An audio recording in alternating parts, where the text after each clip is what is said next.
1장 1절 보시겠습니다. 우리 하나님 말씀 구약성경 사무엘상 1장 1절 말씀입니다.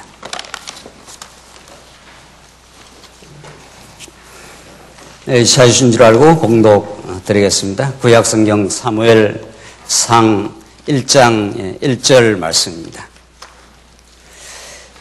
에브라임 산지 라마다임 소빔에 에브라임 사람 엘가나라 하는 사람이 있었으니 그는 여호람의 아들이요 엘리우의 손자요 도후의 증손이요 숲의 현손이더라.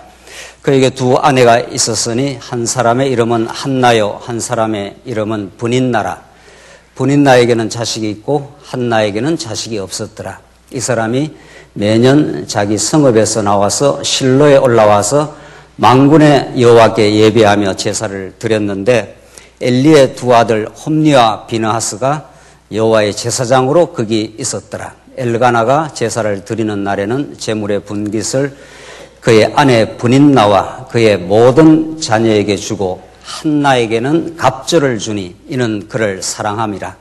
그러나 여호와께서 그에게 임신하지 못하게 하시니 여호와께서 그에게 임신하지 못하게 하심으로 그의 적수인 브닌나가 그를 심히 격분하게 하여 괴롭게 하더라. 6절까지 우선 봉독드렸습니다. 오늘부터 우리 지난 시간 룻기서 이어서 사무엘 상하에 개진되는 언약의 복음을 우리가 상고하도록 그렇게 준비를 했습니다. 오늘은 본문 강의를 바로 들어가기 전에 사무엘 상하를 어떤 관점에서 어떤 기록 목적으로 되어 있는지를 우리가 살피는 것이 서론적으로 살피는 것이 필요하리라고 생각을 합니다. 그동안 우리만 이렇게 사무엘 상하를 살펴온 게 아니라 2000년 세월 동안 수많은 성도들이 때로는 목사들이 때로는 신학자들이 사무엘 상하를 연구해 왔고 또 그렇게 사무엘 상하에 개진되는 말씀들을 증거해 왔습니다. 그럼 우리가 잘 알고 있는 대로 사무엘 상하 전체를 줄기 잡아서 이것이 구약 성경 전체 속에 어떤 위치를 차지하고 있고 이것이 어떤 여호와 하나님을 증거하는지를 총체적인 그 흐름 속에서 말씀을 이해하는 것은 그리 쉽지 않았습니다.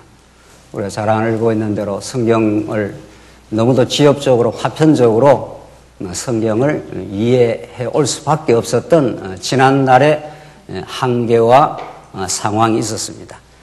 사무엘 상하하면 우리는 기억나는 다윗과 골리앗의 전쟁이라든가 그 거구 골리앗 앞에서 다윗이 담대하게 싸워서 이겼다라든가 한나가 아들이 없어 너무도 괴로웠는데 하나님께 간절히 기도를 했더니만 아들을 얻게 해주셨다는 한나의 기도를 강조한다든가 밧세바 사건을 다윗이 겪고 하나님 앞에 회개함으로 다시 회복되었으니까 우리도 회개해야 된다라든가 이런 몇몇 사무엘 상하의 그 두드러진 어떤 사건을 통해서 우리의 어떤 행동을 요청하고 또 그런 방향으로 강조해 온 것이 우리가 그동안 수십 년 아니 종교개혁 이후에 성경을 그렇게 봐왔던 겁니다.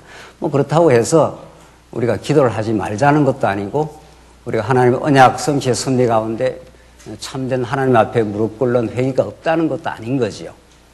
그러나 그것이 사무엘 상하의 본질과 정말 주제가 될 수 없고 사무엘 상하는 성경 전체 어디를 봐도 하나님이 어떠하신 분이라는 것을 드라마와 같은 언약 성취의 드라마와 같은 그 놀라운 역사를 통해서 우리에게 생생하게 증거하는 하나님의 자기 계시라는 것이 우리가 접근하는 방법입니다. 그러나 최근에 와서는 상당히 지난날 그 파편적으로 소위 제목 설교와 같은 그런 그 방식을 극복하고자 하는 성경 해석학적 시도가 실제로 있는 것도 사실입니다. 최근 신학자들의 연구에 따르면 이렇게 아까 분에 말씀드린 대로 뭐 다윗과 골리앗 사건이라든가 뭐 한나의 기도라든가 이런 파편적 사건으로 접근하는 것은 합당하지 않다. 그래서 사무엘상하 전체를 이해를 해야 된다.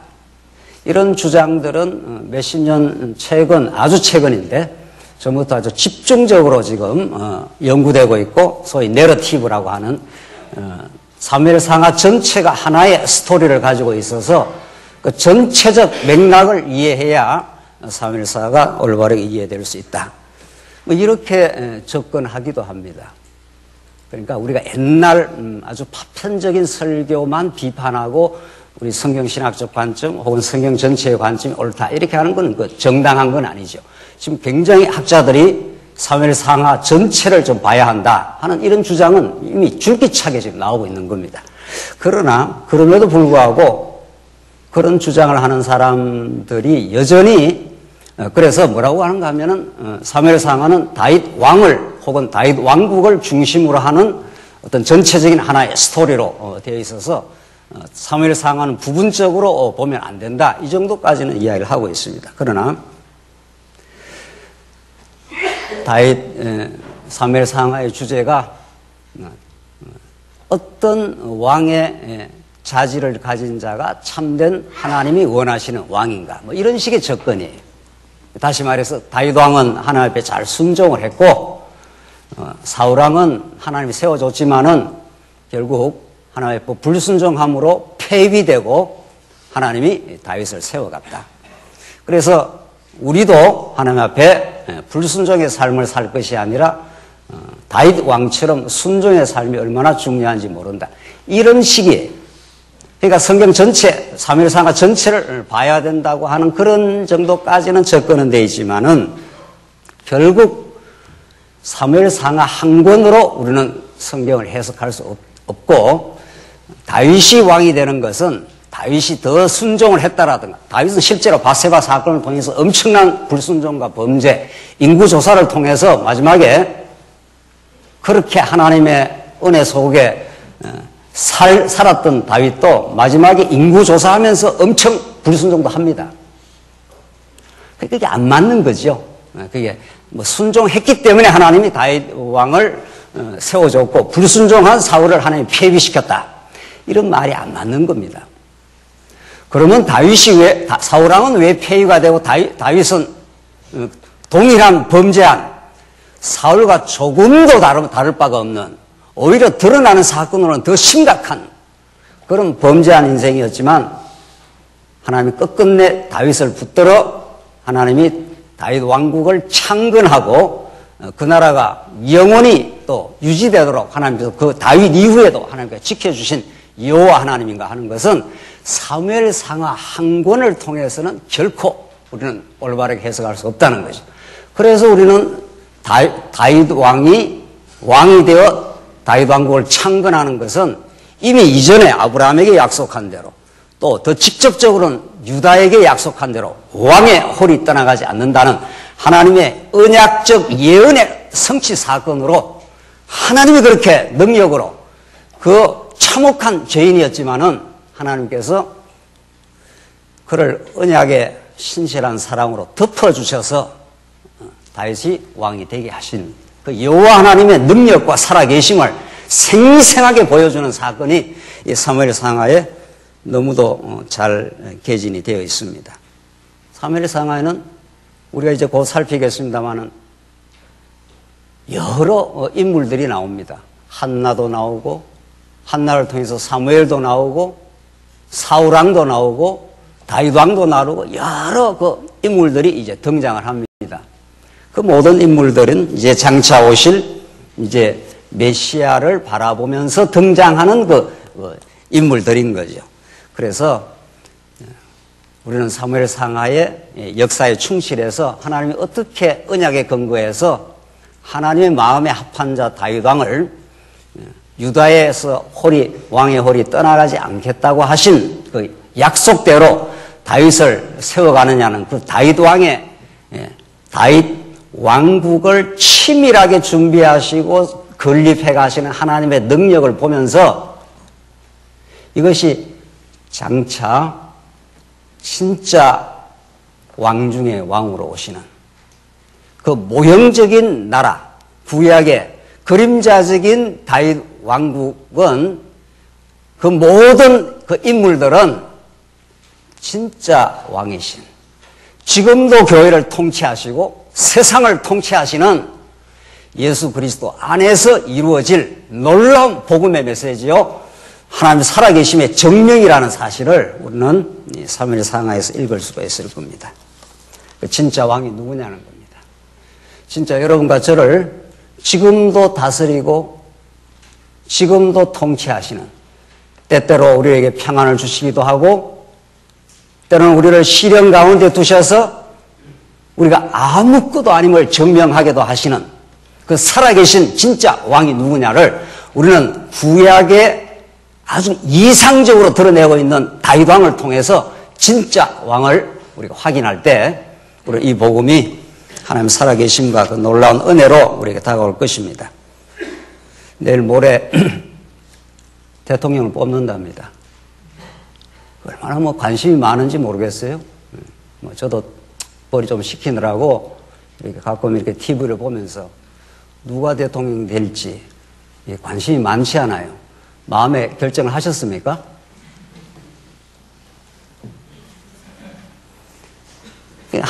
우리가 오늘 사무엘 상하를 진짜로 보게 되면 이 세상 역사를 참으로 다스리고 통치하시는 진짜 대통령이 누구냐는 거예요.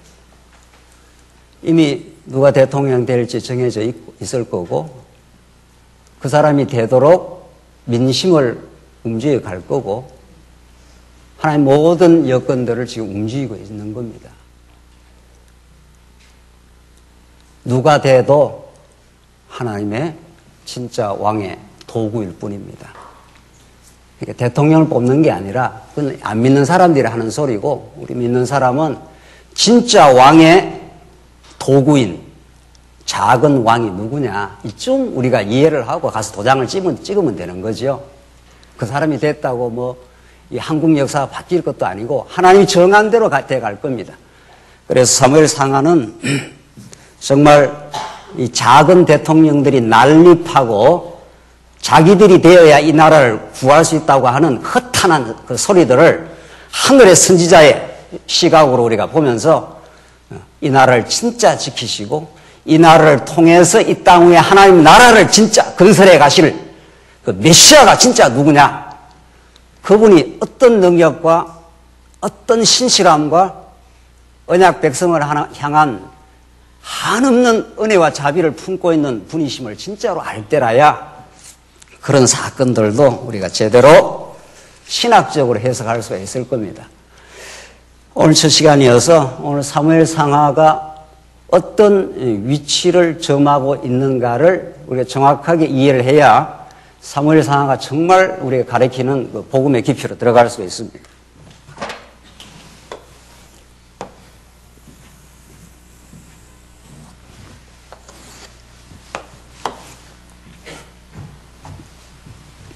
하나님께서 아담을 지으시고 노아 시대를 거쳐 아브라함에게로 하나님께서 언약의 역사를 계속 실현을 해 가십니다.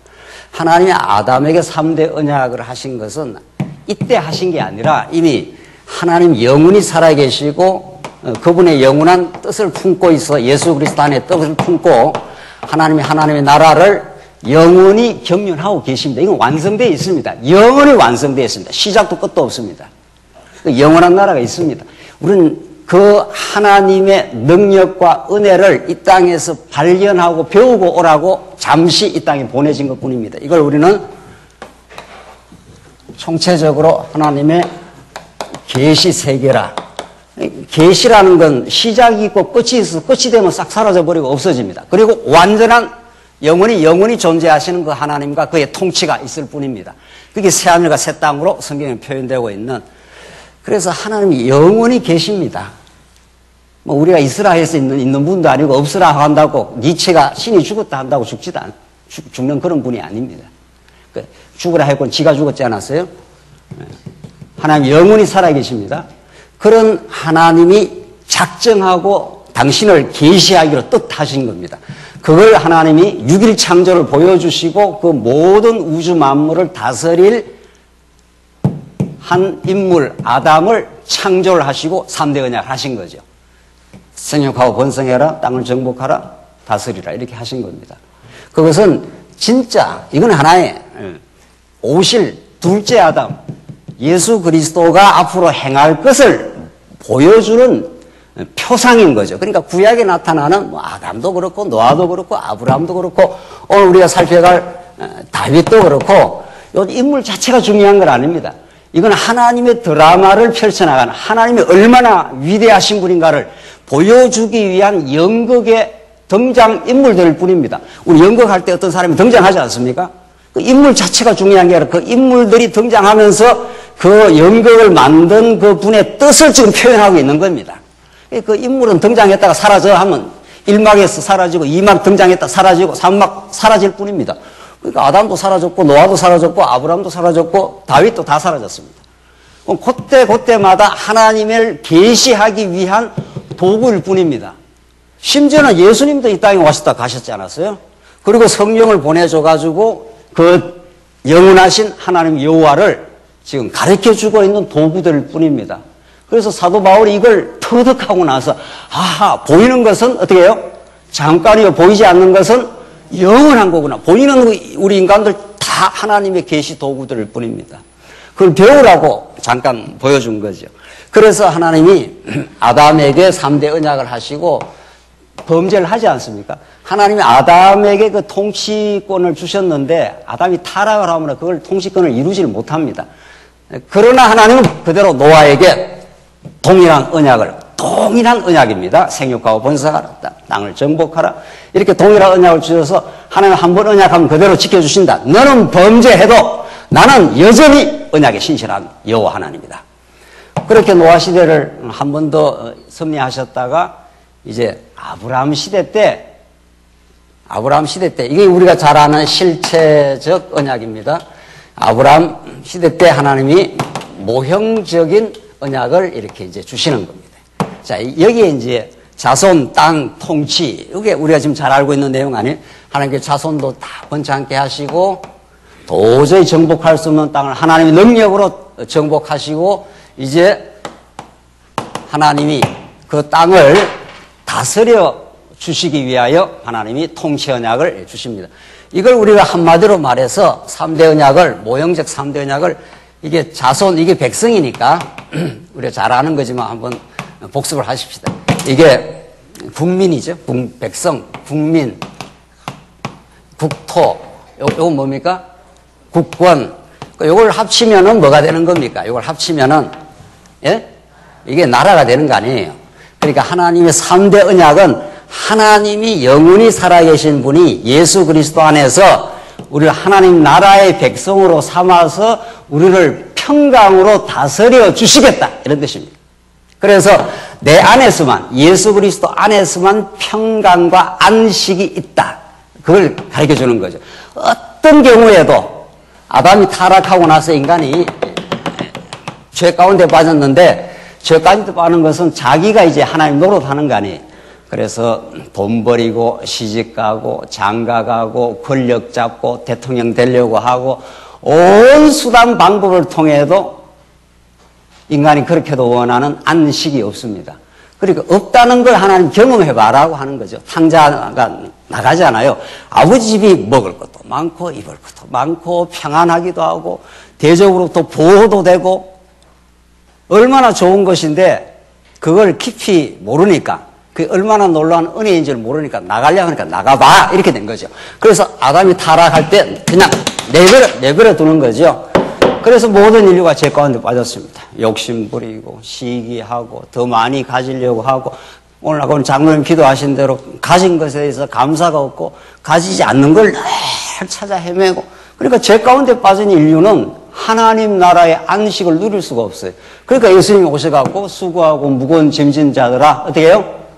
내게로 오라는 거예요. 너가 그 안식을 얻을 수가 절대로 만들 수가 없다. 내 안에서만 천국이 이루어진다 이 말 아닙니까? 그래서 이미 아담에게 하나님이 3대 언약은 이걸 합치면은 하나님 나라에 관한 내가 아담에게 하나님 나라를 이루어주겠다. 그건 아담이 범죄했지 않았어요? 그래도 나는 이루어준다. 그래도 내가 아브라함에게 모형적으로 이루어주겠다. 그래서 진짜 이루어졌습니다. 수많은 자손들, 도저히 정복할 수 없는 땅, 그렇게 땅도 줬지 않았어요? 그러나 오늘 이제 사무엘 상하가 우리가 이제 여기 요 부분 아닙니까? 그러니까 요 위치에 있는 겁니다. 그러니까 지금까지 성경학자들이 요 사무엘 상하 한 권은 정말 총체적으로 봐야 된다. 이런단 말이죠. 그러나 우리가 이미 서론에서 말한 대로 다윗 왕이 이렇게 왕이 되는 것은 이때 잘 순종해서 인간이 뭘 하니까 하나님이 왕으로 세워준 게 아니라 아브람, 이삭, 야곱에게 이미 유다 지파에서 왕의 홀이 떠나가지 않을 거다. 이렇게 예언한 대로 지금 된 거라는 거 아니에요. 이게 몇 년입니까 도대체? 이게 약 2000년 전이고 이게 다윗 시대가 이 1000년 시대니까 1000년을 지나도 하나님이 그 약속을 잊어버리지 않습니다. 사람은 깜빡깜빡 잊어버릴 때가 많지만 하나님은 1000년이 지나도 그 약속에 신실하신 하나님인 거죠. 그래서 이 왕이 되는 거 아니겠어요? 그래서 요 본문을 우리가 제대로 읽어내려면은 요 사무엘 상하 요렇게만 아무리 깊이 파도 안 되고 여기서부터 마지막에 새하늘과 새 땅에서 영원한 새하늘과 새 땅, 영원히 눈물도 고통도 없는 그 영원한 나라를 이루시는 이 전체적인 프로그램 속에서 오늘 사무엘 상하를 딱 읽어야 하하 이렇게 하나님께서 당신의 살아계심과 능력을 보여주시는구나 알게 되는 거죠. 사무엘 상하 그 전에가 뭡니까? 룻기 그 전에가 뭡니까? 사사기에 하나님께서 땅을 다 정복해 줬습니다. 그것도 이스라엘 백성들의 능력으로 정복할 수 없는 땅입니다. 여리고성이 얼마나 철벽같이 강하고 견고한지 모릅니다. 우리는 다 가면 죽는다 했지 않았어요. 하나님께서 여호수아를 통해서 그걸 그냥 열쇠 받고 돌무로 와락 무너뜨렸습니다. 그래서 다 정복해 줬습니다, 땅을. 그러나 하나님 왕을 빨리 주지 않는 겁니다. 그게 참 묘하지 않아요? 이게 이제 사무엘 상하에 등장하는 사울왕, 그리고 진짜 왕 다윗, 그리고 진짜 왕 중의 왕이신 예수 그리스도가 등장하는 그 배경 섭리예요. 하나님께서 천지 창조를 하셨는데 땅이 공허하고 하늘과 땅을 지었는데 땅이 혼돈하고 공허하며 흑암이 깊음 위에 있었더라. 하나님이 일부러 그렇게 땅을 지어 놓은 겁니다. 왜? 빛이 없으면은 절대로 혼돈과 공허와 흑암이 스스로 그 문제를 해결할 수가 없다는 걸 깨닫게 하기 위해서 빛 대신 예수 그리스도를 보내주는 거죠. 지금 사사기와 사무엘 상하의 연속 이 드라마가 그렇게 돼 있는 거죠. 하나님이 300여 년 동안 사사기를 거쳐가면서 사사기 내내 범죄하고 또 범죄하고 또 범죄하고 그리고 마지막에 왕이 없으므로 어떻게 해요? 자기 소견에 옳은 대로 행했더라.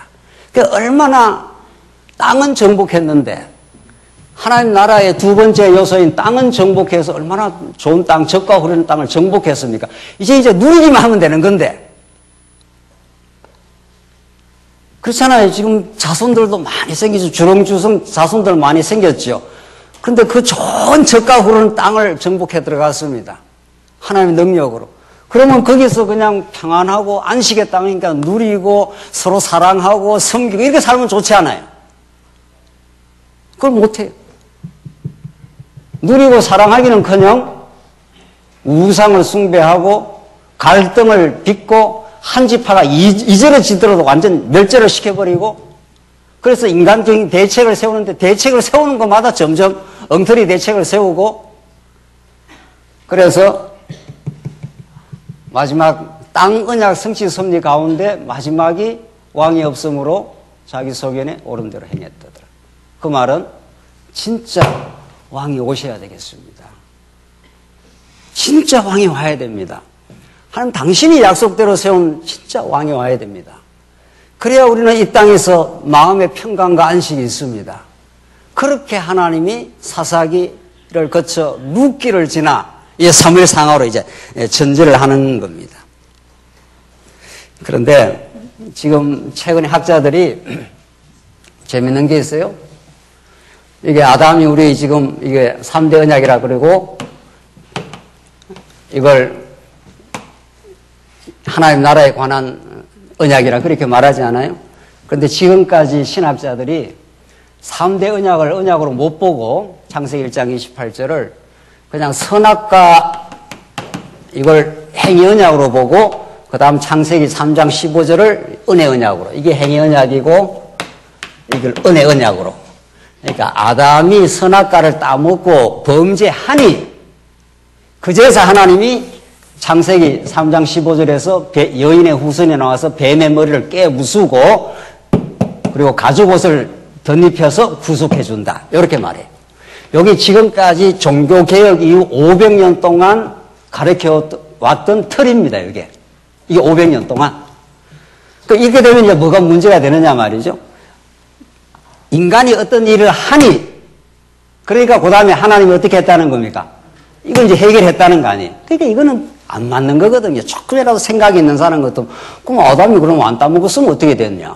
뭐 당장 그런 질문이 나올 수도 있고, 또, 뭐 하나님은 인간이 문제를 일으킨 것에 대한 사후 수습, 존재냐, 이렇게 문제가 되잖아요. 그러니까 이건 안 맞는 게 너무 분명하니까, 그러면 행위 언약, 선악과 창세기 2장 이전에 창세기 1장에 무언가 하나님의 언약적인 뜻이 있지 않겠느냐, 여기까지가 지금 최근 지금 구약학자들, 성경신학자들이 계속 지금 연구해 들어오는 겁니다. 그래서 창세기 1장에 언약이라는 용어는 없어도, 실제로 언약 용어 없어요. 베리트라는 건 창세기 1장에 없어요. 우리도 없잖아요. 그냥 우리는 의미적으로 3대 언약으로 보는 거란 말이죠. 언약이라는 용어는 없지만 그래도 언약의 개념은 있다고 봐야 되지 않겠느냐, 이렇게 말해요, 지금 신학자들이. 그러니까 상당히 우리 성경신학의 관점으로 어떻게 하고 있는 중입니까? 이렇게 접근을 하고 있는 거죠. 더 나가서 1장에 하나님이 창조하고 나서 거기에 이미 하나님의 나라의 관점이 있다고 봐야 되지 않느냐, 이렇게 막 지금 접근하고 있는 중이에요. 언약이라는 의미가 있다고 봐야 되지 않느냐, 여기 1장에 하나님 나라의 개념이 들어있다고 봐야 되지 않느냐, 이런 것들이 스콧 해프만, 그레고리 빌, 메리데스 클라인, 이런 지금 쟁쟁한 학자들이 이 창세기 1장에 대한 집중적 연구가 지금 이루어지고 있어요. 그러니까 2장부터 언약으로 보기에는 행위 언약, 은혜 언약, 이렇게 보기에는 너무 뭐가 안 맞다. 뭔가 1장에도 언약이라는 것이 있고 하나님 나라에 대한 뭔가 하나님의 뜻이 있지 않겠는가, 이렇게 지금 계속 막 접근해 들어오고 있는 중이죠. 얼마나 신나고 놀라운 일입니까? 이게 지금 최근 연구 지금 발표가 집중적으로 이루어지고 있고, 지금 막 학회에 가면 그 토론이 지금 벌어지고 있는 중이죠. 우리는 어떻게 이미 보고 있습니까? 우리는 이미 하나님께서 선악과 검령을 주기 전에 하나님께서 3대 언약이라고 하는, 하나님의 아담을 짓자마자 복 주시며 가라사대, 하나님이 아무 조건하고 상관없이 은혜를 베풀어서 내가 너희 행위하고 아무 상관없이 나는 이미 만세 전에 너희를 예수 그리스도 안에서 하나님의 나라 백성으로 이미 삼았으니 내가 3대 언약을 통해서 너희를 하나님 백성으로 삼고, 구약식으로 말하면 백성으로 삼고, 그 젖과 꿀이 흐르는 땅, 너희가 애국 땅에서 얼마나 고통을 많이 치렀니? 광야에서 얼마나 시련을 많이 겪었니? 내가 진짜 안식의 땅으로 인도해서 너희들의 힘으로는 도저히 이 땅을 누릴 수가 없는데, 지금 우리가 예수를 믿고 그 다음에 평안을 누리고 하나님 앞에 감사하고 사는 것도 내 신앙으로 되는 게 아니잖아요. 예수님이 믿었잖아요, 우리가. 믿고 나서도 고달픈 일도 많고, 우리가 때로는 갈등할 때도 있고, 또 우리가 평안을 잊어버릴 때도 있잖아요. 그것도 하나님의 섭리입니다. 왜? 네가 네 평안을 네 마음대로 유지하는 게 아니라는 걸 깨닫게 하기 위해서 평안을 주시기도 하고, 환난을 주시기도 하고, 시련을 주시기도 하고, 어려운 가운데 두시기도 해서 그 땅을 정복하긴 했는데, 예수라는 땅을, 천국 땅을 정복을 했는데 누리질 못해. 여기는 너무 잘 누리시는 분만 모여서 반응이 별로 없어요. 매행 감사하고 평안하지요? 항상 쉬지 않고 기도하나요? 항상 기뻐하고 범사에 그렇게, 그게 천국이에요. 천국은 꼭 천국 가야만 천국이 아니라 이 땅에서도 그 천국이 찾아왔다는 거 아니에요, 예수님이. 그리고 실제로 우리가 말씀이 우리의 믿음이 되면 이론에서 빙글빙글 도는 게 아니라 실제 우리 믿음이 되게 하려고 이것도 겪게 하고 저것도 겪게 하고 내 힘으로는 평안을 못 얻는 과정도 하나님께 주시기도 하고 그랬다가 하나님께서 말씀이 딱 생각이 나면 맞아, 모든 것이 하나님께서 나를 나되게 하시는 선한 일이지. 이렇게 우리는 이 땅에 사는 동안은 오르락내리락 합니다. 안 그런 사람이 없습니다. 평안을 누리기도 했다가 때로는 평안을 잊어버리고 괴로워도 했다가 그 둘 다가 하나님의 섭리입니다. 왜? 평안을 누릴 때는 아하, 하나님 말씀으로 붙들어주니까 내가 천국 같은 평안을 누리는구나를 깨닫고 평안을 잃어버리고 괴로워하고 때로는 미워도 하고 시기도 하고 할 때는 하나님이 안 붙들어주니까 내가 이렇게 스스로 평안을 누리지를 못하는구나. 그것도 교육인 거죠. 탕자를 밖으로 내보내가지고 나가니까 고갈되고 지역 열매도 못 먹고 주려 죽는구나를 경험시키는 거 아니에요. 자, 그렇게 해서 하나님께서 이 땅에서 진짜 평안은 안식의 나라를 통치하는 자는 내가 약속대로 보내준 다윗이다. 그걸 지금 깨닫게 하기 위하여 하나님께서 지금 사무엘 상하에 이 사건을 이제 드디어 시작을 하는 거죠. 그래서 지금 우리는 큰 틀로 보면은 통치 언약을 이루시되 하나님이 다윗 왕국을 창건해 가시는데 이미 룻기에서는 다윗 왕 출생을 딱 하나님께 시켜놨지 않았어요? 그래서 실제 오늘 사무엘 상하부터는 다윗 왕국을 하나님께서 치밀하게 준비를 해갑니다. 바로 건립이 이루어지기 전에 하나님께서 항상 무슨 일을 할 때 준비 작업을 하시는 거죠. 이 준비 작업이 또 얼마나 중요한지 모릅니다. 이 준비 작업을 이렇게 여러 차례 거쳐야 나라가 진짜 세워졌을 때 이게 사람의 능력으로 되는 게 아니구나. 하나님의 계획과 그의 지혜와 능력으로 세워져 나가는구나를 깨닫게 하기 위해서 준비 작업을 시켜. 오늘 3일 상하 이제 읽어 나가면 마지막 뭐가 등장을 한다고요? 사사. 누가? 사무엘이 등장 안 하면 다윗 왕을 기름을 부을 수가 없고 다윗 왕을 세울 수가 없어요. 그러니까 사무엘은 마지막 사사로서 그 시대의 영적인 칠흑 같은 어둠 속에 빛으로 등장한 하늘의 참 선지자요 제사장의 역할을 충실하게 감당하는 그 시대를 새롭게 변혁하는 하나님의 도구로 사무엘을 먼저 등장을 시킵니다. 말씀이 그렇게 희귀할 때입니다. 이때가.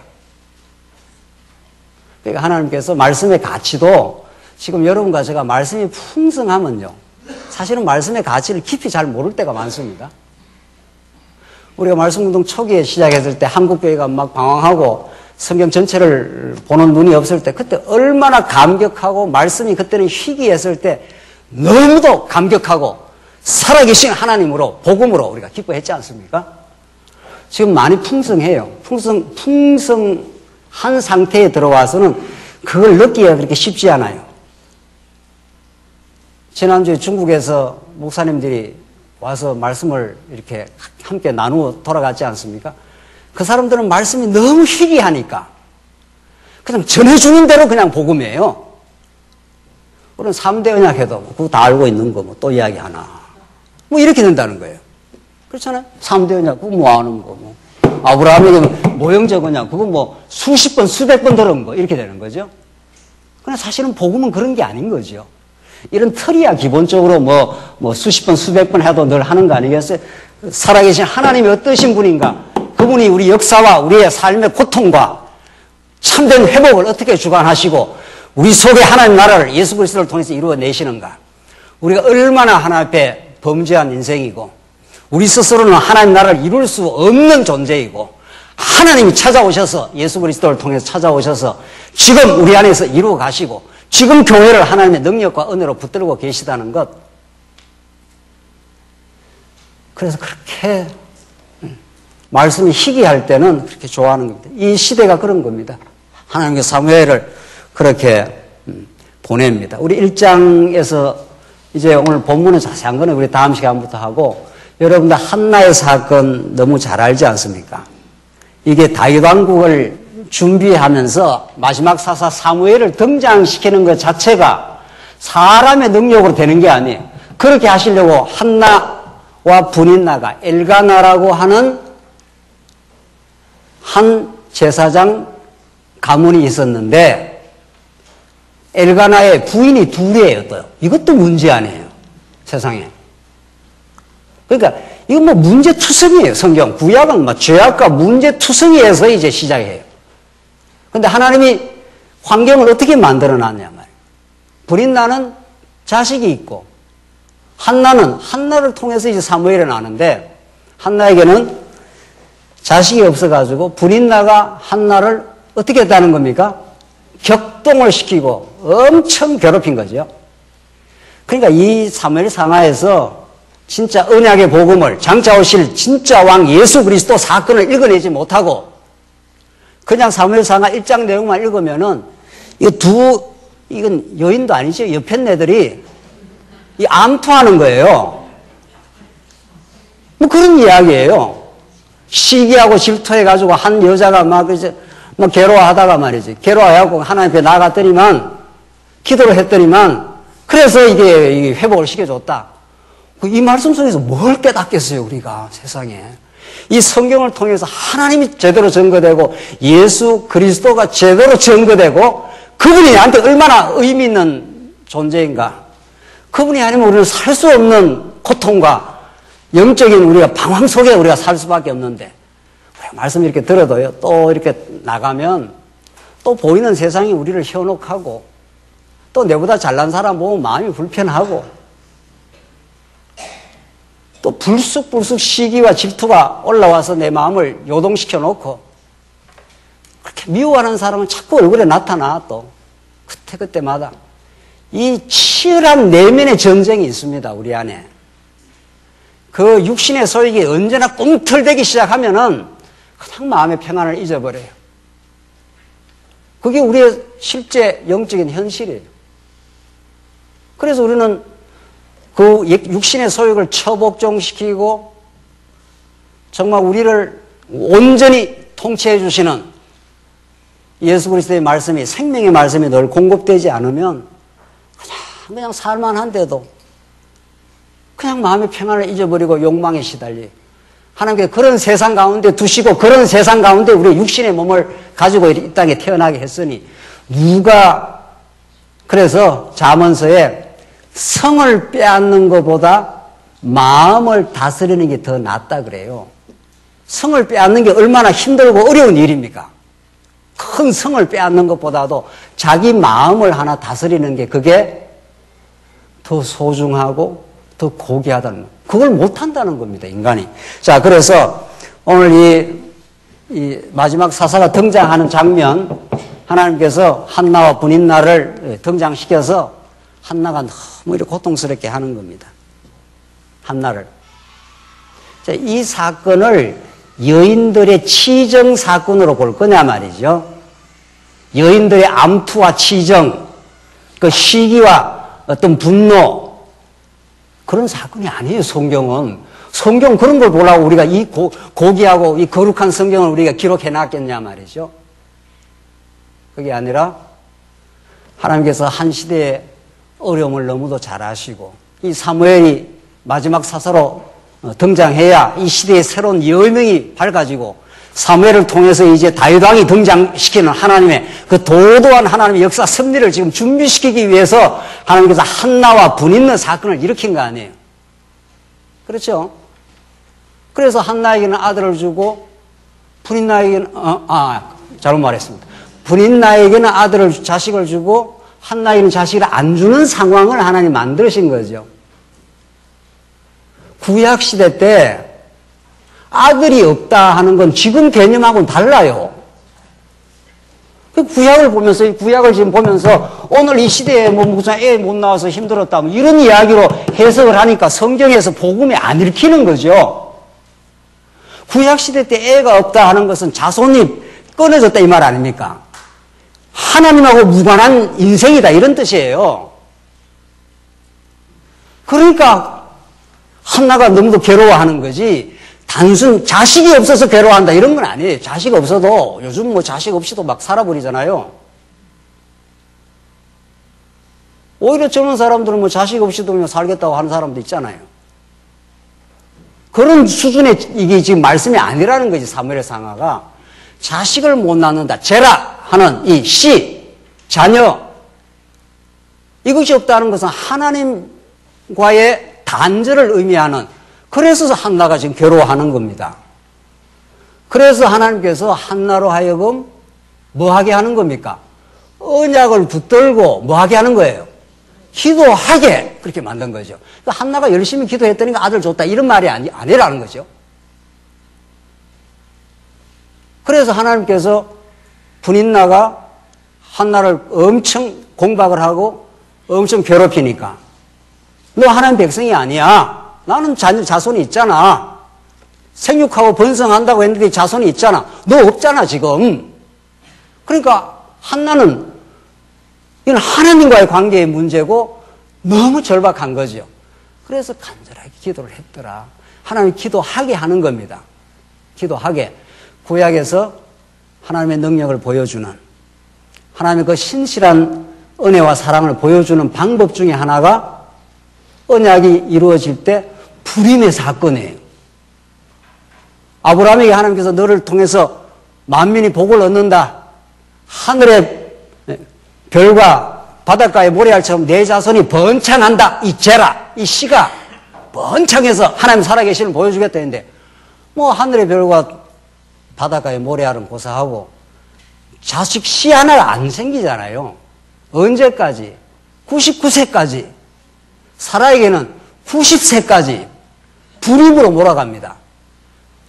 그러니까 그 말은 무슨 말입니까?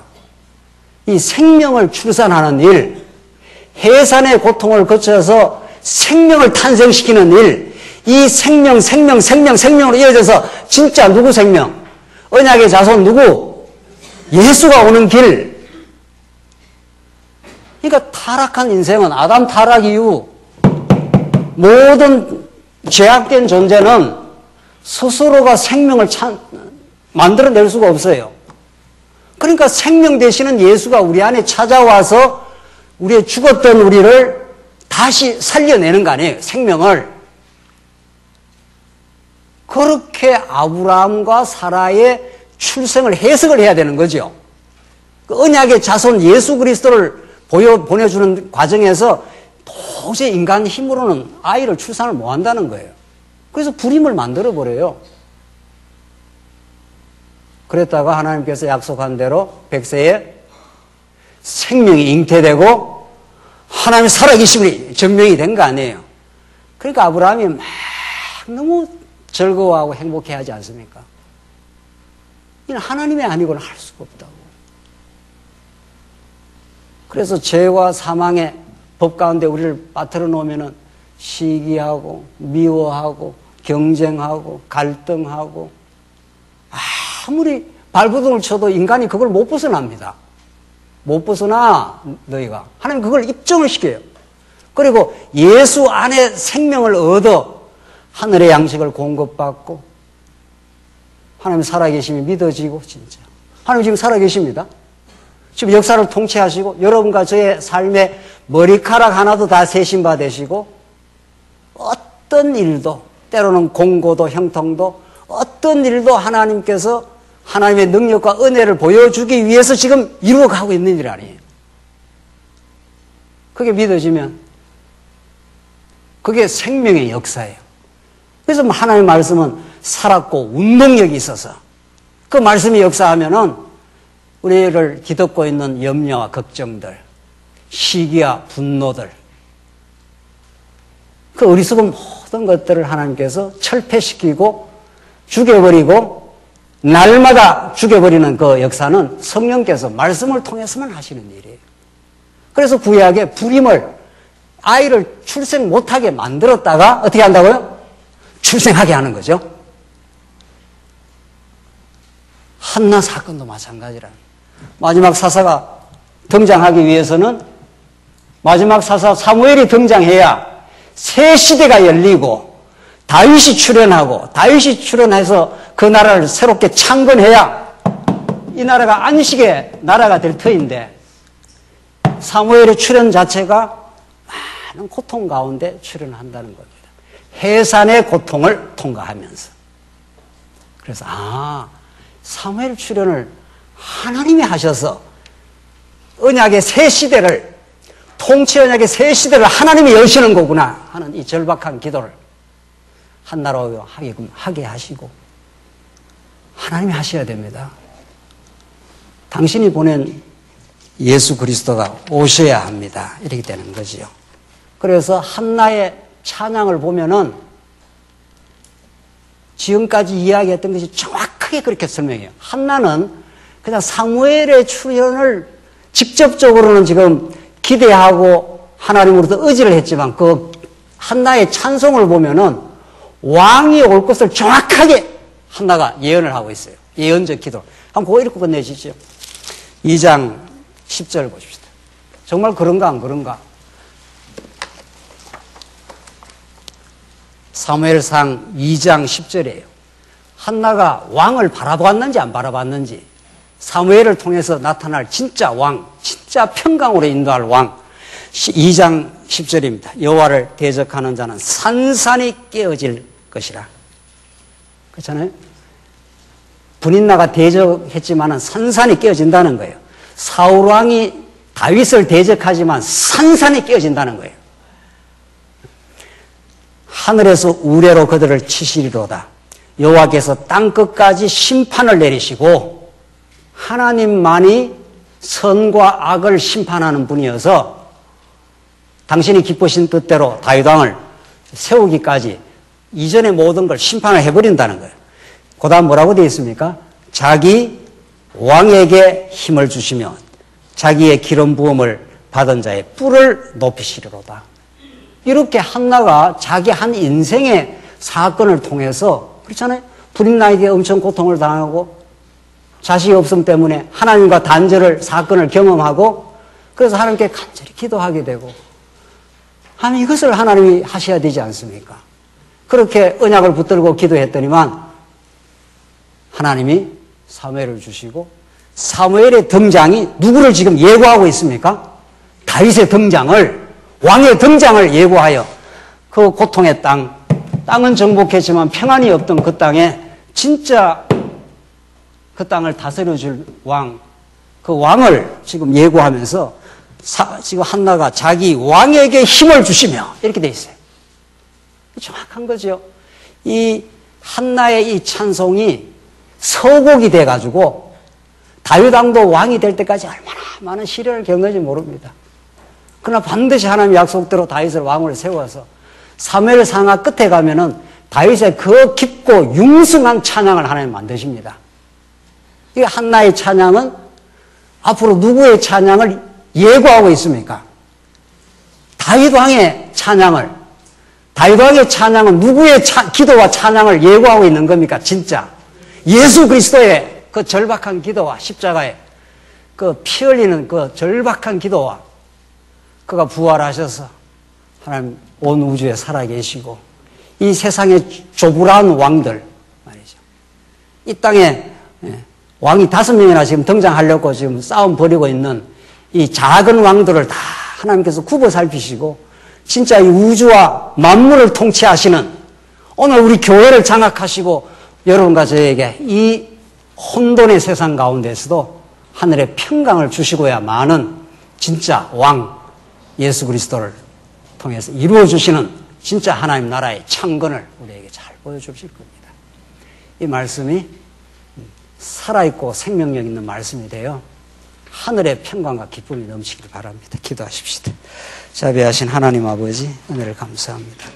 우리 얼마나 진리를 모르고 말씀을 들었다고 하지만 실제로 우리의 신비에 깊이 아로새겨지지 못해서 하나님을 만홀히 여기고 마음의 평안을 잃어버리고 살았던 적이 얼마나 많은지 모릅니다. 살아있는 생명의 말씀이 우리를 육체의 소욕을 잠재우고 주님 앞에 부복하며 하늘이 주는 평강 속에 하나님 나라를 누리도록 우리 교회를 붙들어 주시옵소서. 굽어 살펴 주시옵소서. 예수님 이름으로 기도하옵나이다. 아멘.